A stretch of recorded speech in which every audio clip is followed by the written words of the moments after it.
On va plonger dans un futur très proche, une histoire de pouvoir, de violence et de chaos. C'est l'histoire de la chute d'un roi que quasiment personne n'avait jamais vu. On est le 22 février 2026 et le Mexique est littéralement en train de brûler. Le pays est à genoux, complètement paralysé par une vague de violence qui a l'air parfaitement synchronisée. On pourrait croire au début d'une guerre civile, mais en réalité, la cause est bien plus précise et bien plus terrifiante. Parce que non, rien de tout ça n'est un hasard. Tout ça, c'est la réaction. Une réaction furieuse et calculée d'une seule organisation criminelle face à une seule nouvelle. Leur chef est mort. C'est une démonstration de force absolument brutale pour envoyer un message très clair. Même décapité, le monstre est encore bien vivant. Mais alors, qui est cet homme? Qui est cette personne dont la simple mort peut mettre un pays entier à feu et à sang? Son nom, Nemesio Oseguera Cervantes. Mais pour le reste du monde, et surtout pour ses ennemis, c'était tout simplement El Mencho. Pour bien comprendre qui était El Mencho, il faut oublier tout ce qu'on croit savoir sur les narcos. Faut oublier l'image d'un El Chapo qui était presque une célébrité, quelqu'un qui cultivait sa propre légende. El Mencho, lui, c'était tout le contraire, l'opposé absolu, un fantôme. Il dirigeait un empire depuis l'ombre la plus totale, et cette invisibilité, c'était sa plus grande arme. Son parcours, c'est un vrai paradoxe. Il commence petit trafiquant, il se fait arrêter en Californie, il est expulsé, et une fois de retour au Mexique, il devient policier. Franchement, la couverture idéale. Et puis, c'est le grand basculement.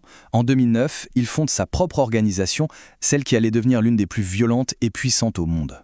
Et son cartel, le CGNG, n'avait rien, mais alors rien de traditionnel. C'est vrai, sa croissance a été fulgurante, mais sa véritable signature, c'était sa force de frappe. On ne parle plus de simples tueurs à gages là, on parle d'une véritable armée privée équipée comme des forces spéciales, capables de défier l'État mexicain droit dans les yeux. Toute cette puissance a fait de lui l'ennemi public numéro 1 des États-Unis. Pour eux, il était le principal responsable de l'inondation de fentanyl sur leur territoire. La prime sur sa tête en disait long.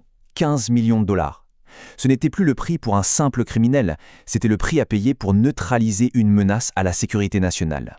La pression internationale pour l'arrêter était donc maximale. Mais franchement, le défi semblait impossible. Comment est-ce qu'on attrape un fantôme? Un homme protégé par une armée, un homme tellement paranoïaque qu'il ne dormait jamais 2 fois au même endroit. La traque a duré des années. Et comme souvent, la chute vient d'une faille humaine, d'une simple erreur.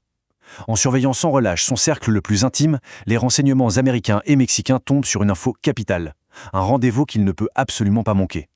L'occasion était unique, et à l'aube du 22 février, le piège s'est refermé. L'assaut est d'une violence inouïe. Sa garde personnelle se bat jusqu'à la mort pour couvrir sa fuite, mais les forces spéciales sont implacables. El Mencho est touché, très gravement. Il est capturé vivant, oui, mais il est déjà trop tard. Le fantôme s'éteint dans l'hélicoptère qui l'emmenait vers un hôpital de haute sécurité. Et c'est justement l'annonce de sa mort qui va déclencher le chaos qu'on a décrit au début. Le cartel active son plan d'urgence, sa politique de la terre brûlée, mettre le pays à genoux pour prouver que le pouvoir est toujours entre ses mains. Face à cette insurrection, le gouvernement n'a pas le choix. Il doit déployer plus de 10 000 soldats. Là, on n'est plus dans une opération de police. On est en pleine guerre. Alors, sur le papier, la mort d'El Mencho, c'est une victoire éclatante pour les autorités. Mais dans la réalité, c'est comme ouvrir une boîte de Pandore. Parce que quand un roi tombe, la guerre pour sa succession ne fait que commencer. C'est une leçon que l'histoire du narcotrafic a enseignée dans le sang, encore et encore. Une décennie plus tôt, c'est la chute d'El Chapo qui a laissé un vide immense. Et qui s'est engouffré dans ce vide pour bâtir son empire? El Mencho lui-même. Aujourd'hui, on a l'impression que le même schéma est en train de se répéter à l'identique.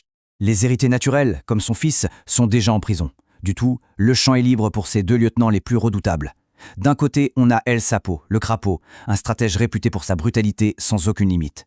Et de l'autre, 03, son beau-fils, le chef des commandos d'élite du cartel. Un boucher contre un soldat. Le conflit est juste, inévitable. Parce que c'est ça le point crucial. Tout cet empire reposait sur les épaules d'un seul homme, El Mencho. C'était lui la clé de voûte de toute l'organisation. Sans son autorité pour maintenir un semblant d'équilibre entre les différentes factions, tous les analystes sont unanimes. Une guerre interne, d'une violence qu'on imagine à peine, pour le contrôle de milliards de dollars, est maintenant inéluctable. Ce qui nous laisse avec une question assez vertigineuse. En coupant la tête du monstre, est-ce que les autorités ont vraiment mis fin à son règne de terreur? Ou est-ce qu'elles ont, sans le vouloir, donné naissance à 2 nouveaux monstres, peut-être encore plus imprévisibles et plus violents? L'avenir de la sécurité du Mexique, et même au-delà, se joue dans la réponse à cette question.